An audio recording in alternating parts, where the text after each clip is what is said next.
Exercise number 2 ती आहे bridge exercises. याला काय म्हणतात? ब्रिज. तर ह्यामध्ये आपल्या हिप जे आहेत झोपायचं आहे, पाठीवर झोपायचं आहे, राईट. गुडघे जवळ घ्यायचे आहेत आणि हाताचे पंजे जे आहेत, हाताचे तळवे जे आहेत, तर ते जमिनीला टेकवायचे.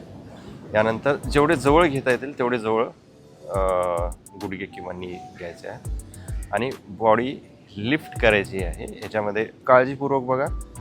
अप. आता ही बॉडी लिफ्ट करत असताना जे आपले नी आहेत तर ते जवळ ओढण्याचा प्रयत्न करायचा, असे दूर नाही तर जवळ ओढण्याचा प्रयत्न करायचा. लिफ्ट. जेवढं लिफ्ट करता येईल तेवढं लिफ्ट करायचं आहे. आता हिपच्या ह्या पूर्ण मसल्स एंगेज होत आहेत, कोअरसुद्धा ह्याच्यामध्ये एंगेज होत आहे आणि थाईजसुद्धा एंगेज होत आहेत. म्हणजे सगळ्या मसलला स्टेबिलिटी. स्त्रियांसाठी तर अतिशय उत्तम एक्सरसाइज आहे.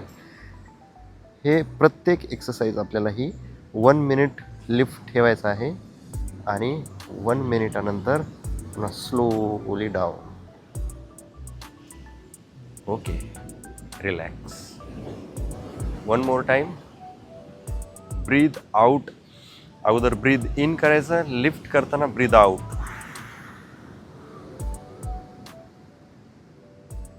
ही आहे ब्रीज एक्सरसाइज. ह्याच्यामध्ये ॲडव्हान्स कोणी असेल तर हे पाय अप 5 सेकंड, हां अप 5 सेकंड. अल्ट्रा ॲडव्हान्स करण्याची इच्छा असेल तुम्हाला तर हा पाय वर. यानंतर ही thread and needle, leg thread and needle करू शकता. 5 1 2 3. Okay, opposite leg. तर ही होती सेकंड एक्सरसाइज. व्हिडिओ काळजीपूर्वक पहा आणि परत ही एक्सरसाइज करण्याचा प्रयत्न करा.